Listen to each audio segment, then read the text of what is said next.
Dropsy, ascites या जिसे हिंदी में जलोदरी कहते हैं, उदरी और यहाँ उदर शोथ भी कहते हैं। इसके अंदर पेट के अंदर पानी इकट्ठा हो सकता है या और अंगों में भी पानी इकट्ठा होता है, तो इसे ड्रॉप्सी कहते हैं। मैं डॉक्टर JS रंधावा, जयपुर से एक होम्योपैथ। आज हम इस वीडियो के अंदर ड्रॉप्सी के बारे में, एसाइटिस के बारे में जानेंगे। उसके क्या कारण हैं, उसके क्या सिम्टम्स हैं और उसका क्या होम्योपैथिक उपचार किया जा सकता है। जब लीवर की बीमारी अंतिम अवस्था में हो तो एसाइटिस की प्रॉब्लम हो सकती है, यानी पेट के अंदर पानी इकट्ठा हो जाता है। इसके अलावा किडनी की बीमारी हो, पेरिटोनाइटिस हो, स्प्लीन की, लंग्स की बीमारी हो, हार्ट की हो, इसके अंदर अगर लैरिंक्स की प्रॉब्लम हो, बुखार आ रहा हो, इंटरमिटेंट हो, कैंसर के कारण हो, कैक्सिया हो, या दूसरी और भी जो जिसके अंदर ब्लड वेसल्स की रुकावट आ जाए, उसके अंदर मोस्टली एसाइटिस, ड्रॉप्सी की प्रॉब्लम हो सकती है। एसाइटिस स्वयं में तो कोई बीमारी नहीं है, पर यह दूसरी बीमारियों के परिणाम के रूप में, उसके फल के रूप में देखी जाती है। एसाइटिस को उदरी, जलोदरी और उदरशोथ भी कहते हैं। इसके क्या लक्षण है? इसके अंदर पेट के अंदर पानी इकट्ठा हो जाता है और पहले पेट के जो सामने वाला अंश है वो ऊंचा और बड़ा दिखाई देता है। उसके बाद ज्यों ज्यों पानी ज़्यादा इकट्ठा होता जाता है, त्यों त्यों ये पानी पेट के दोनों हिस्सों के अंदर और नीचे तक भी फैल जाता है। इस समय पेट चिपटा हुआ दिखाई देता है। सब समय जैसे शोथ रहता है, पेशाब की मात्रा भी घट जाती है और कब्जी भी रहती है। सांस लेने में, छोड़ने में कष्ट हो सकता है, कलेजा धड़कता है, कभी प्यास रहती है, कभी प्यास नहीं लगती है। इसकी परीक्षा किस तरह से की जाती है? पेट के अंदर जो पानी इकट्ठा होता है उसको परकशन के द्वारा, जैसे पेट के दोनों हिस्सों के नीचे की साइड में जहाँ पानी रहता है वहाँ डलनेस की आवाज़ आती है, ठोस आवाज़ आती है। और जो ऊपरी पेट जहाँ आते हैं, यहाँ पाकस्थली के अंदर जहाँ पानी तैरता रहता है, वहाँ रेजोनेंस पाया जाता है। करवट लेने पर जो ऊपर की तरफ रेजोनेंस है और नीचे डलनेस साउंड मिलती है। फ्लक्चुएशन के अंदर रोगी को चित्त सुलाकर पेट में एक तरफ बाएं हाथ से तलहटी रखकर और दूसरे हाथ से जब उसके ऊपर उंगली से ठोकते हैं तो बाएं हाथ की जो तलहटी है उसमें पानी की तरह का थ्रिल या पानी जैसे चलता है उस तरह की आवाज़ आती है। लीवर की बीमारी के अंदर अगर एसाइटिस हुआ है, जलोदरी हो गई है, तो लीवर भी बहुत बड़ा होगा। पेट के अंदर अगर अधिक पानी इकट्ठा हो गया है और वो बड़ा हुआ लीवर के कारण है, तो उसमें कई बार वो लगता है कि डूबा हुआ है। इसलिए लीवर को हाथ में नहीं लगा, बाहर से पैल्पेट नहीं किया जा सकता है। लीवर के ऊपर भी थोड़ा सा पानी रहता है। इस तरह उंगली से जब लीवर की जगह को दबाकर या पानी हटाकर देखते हैं थोड़ा सा, तो लीवर के हाथ में कुछ नहीं लगता है, वहाँ पता नहीं लगता है। इससे भी परिणाम पता लगता है कि पेट में पानी इकट्ठा हो गया है। जलोदरी या एसाइटिस के अंदर कितनी ही जगहों में स्त्रियों के अंदर ओवेरियन ट्यूमर भी हो सकता है और इसके कारण उसे गर्भ लक्षण या प्रेगनेंसी के भ्रम भी हो सकता है।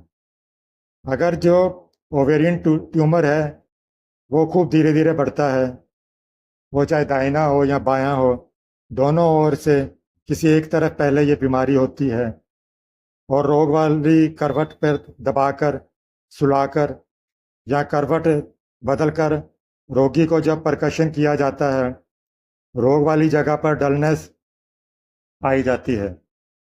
तरल पदार्थ के हिलने डुलने से फ्लक्चुएशंस इसमें नहीं रहती और गर्भ की तरह का कोई लक्षण भी इसमें दिखाई नहीं देता है।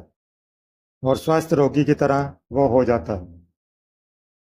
गर्भ के अंदर अगर वो है तो तलपेट का जो आयतन है और गर्भाशय है और गर्भ के महीने के अनुसार उसके महीनों के हिसाब से अगर 10 महीनों के बाद प्रवास के बाद में ये सब लक्षण दूर हो जाते हैं और कुछ भी नहीं रहते। जो तरल पदार्थ का जो फ्लक्चुएशन है, उदरी है, वो भी नहीं पाई जाती है। पर जो जलोदरी है उसके अंदर बीमारी जल्दी जल्दी या बहुत धीरे धीरे गति से बढ़ती है। पतले पदार्थ जैसे उसमें हिलते हैं। रोगी की इच्छा के अनुसार किसी एक करवट पर सुला देने पर जिस करवट का अंश दबाकर सोता है उसी ओर का वो फूल जाता है। और तरल पदार्थ का जो हिलना है, बढ़ना घटना है, करवट बदलने पर उसे मालूम होता है। और हाथ से परीक्षा करने पर परकशन के द्वारा पानी की जो गति है, थ्रिल्स हैं, वो पाए जाते हैं। जो स्वास्थ्य बहुत खराब उसका हो जाता है और इस तरह के कई लक्षण उसे देखे जाते हैं, जबकि गर्भ के अंदर इस तरह के लक्षण नहीं दिखाई देते।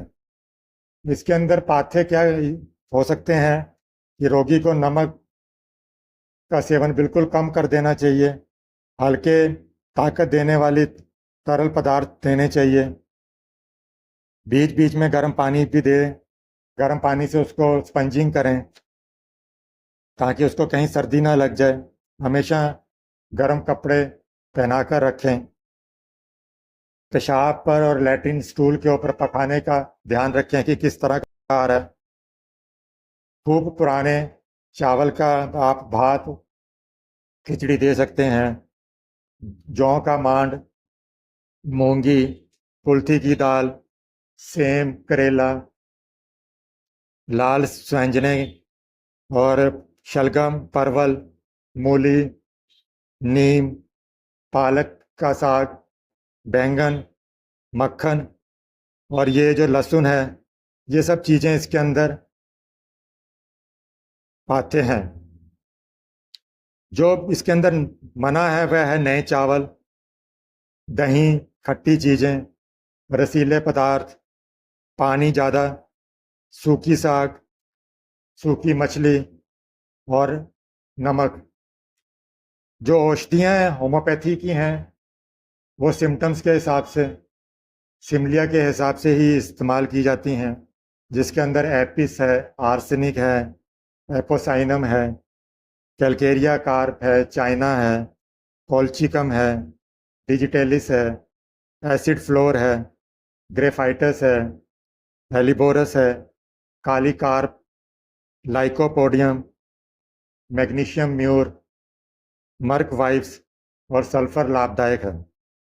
शौच के साथ में, ड्रॉप्सी के साथ में अगर वॉमिटिंग हो रही है, लूज मोशंस हैं, पखाना आता है, तो antim crude, antim tart, apis, argentum nitricum, arsenic, chamomilla, cuprum, ipecac, merc sol, rhus tox, phosphorus, senega और सल्फर लाभदायक है।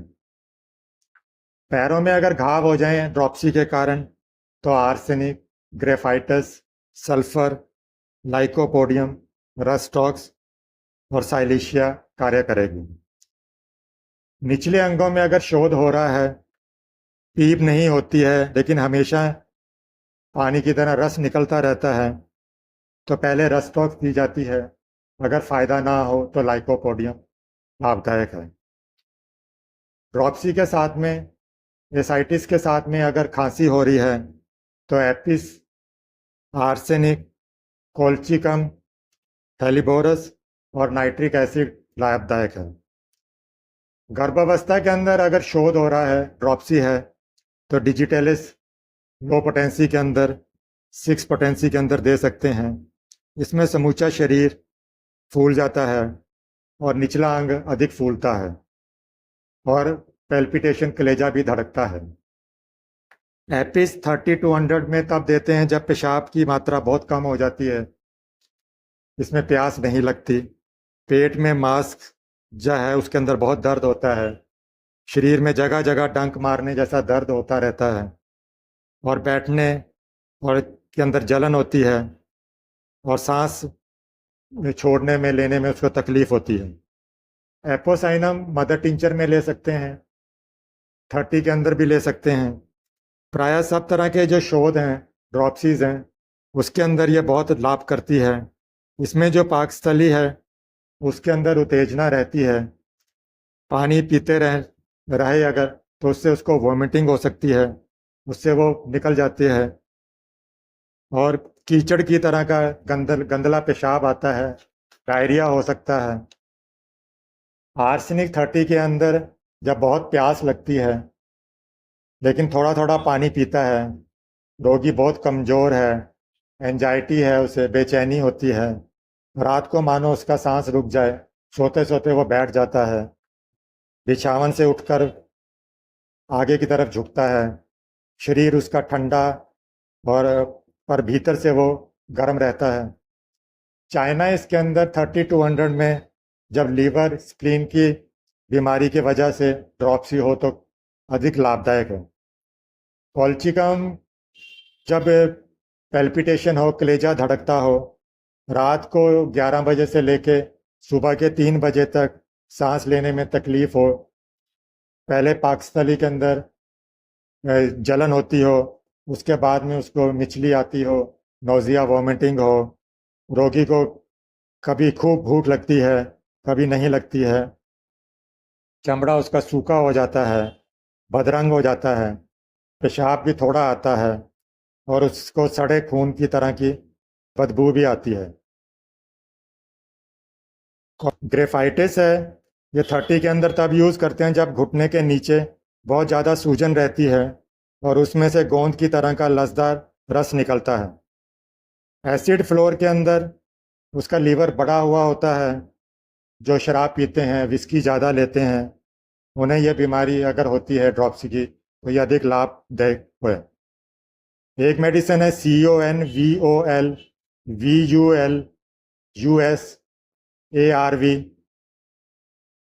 जिसे कॉन्वोल्वुलस आर कहते हैं। ये 30 पोटेंसी में यूज़ होती है जब कब्जियत बहुत ज़्यादा रहती है, पेट में गड़बड़ी है, कमजोरी है, बहुत भूख लगती है और मानो पेट की जगह पर वह जब भी जो भी खाता है तो उसको ऐसा लगता है कि पानी भरा हुआ है, अंगुली से दबाने पर वह सहज मालूम हो जाता है।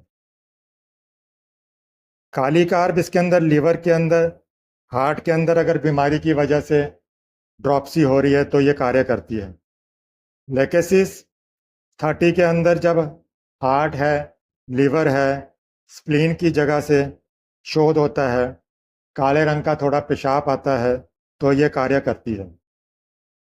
लाइकोपोडियम 30-100 में जो ज़्यादा शराब पीते हैं, जिनको लीवर की प्रॉब्लम है, इंटरमिटेंट फीवर आता हो पर पस नहीं होती है, लेकिन जो निम्न अंग हैं उनके अंदर सूजन आती है, उनमें से रस निकल सकता है, पेशाब थोड़ा आता है और उसमें लाल रंग के चूरा या लाल बजरी की तरह के कण भी दिखाई देते हैं। उसका शरीर दुबला है लेकिन जो निचले अंग हैं वो फूल जाते हैं। एक पैर ठंडा है तो दूसरा गर्म हो सकता है, अच्छी तरह से उसे नींद नहीं आती है। एक मेडिसिन है सेनीसियो, SENECIO।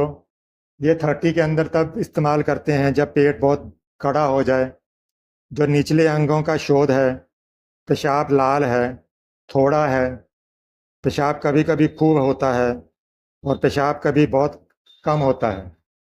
सल्फ़र इसके अंदर 30-100 में भी यूज़ होती है जब इसके अंदर स्किन की प्रॉब्लम हो, खुजली हो, खाज हो, खुजलाहट हो और कोई चर्म रोग अगर बंद हो जाए, सप्रेशन के कारण अगर ड्रॉप्सी हो रही हो। इसमें शरीर का जो स्किन है वह देखने में बहुत बदसूरत, नाड़ी उसकी बहुत तेज, पैर ठंडे हो सकते हैं, चेहरे पर सहज ही पसीना आ जाता है और बिना दर्द के जो उसे अतिसार दस्त हो सकते हैं, हमेशा ही बैठा या सोया रहना चाहता हो, पैर के जो तलवे हैं उनमें जलन होती हो, ये सब सिम्टम्स सल्फर के हैं। तो एसाइटिस के अंदर किसी योग्य होम्योपैथी चिकित्सक की सलाह पर ही आप लोग मेडिसिन का चयन करें। Thanks for watching.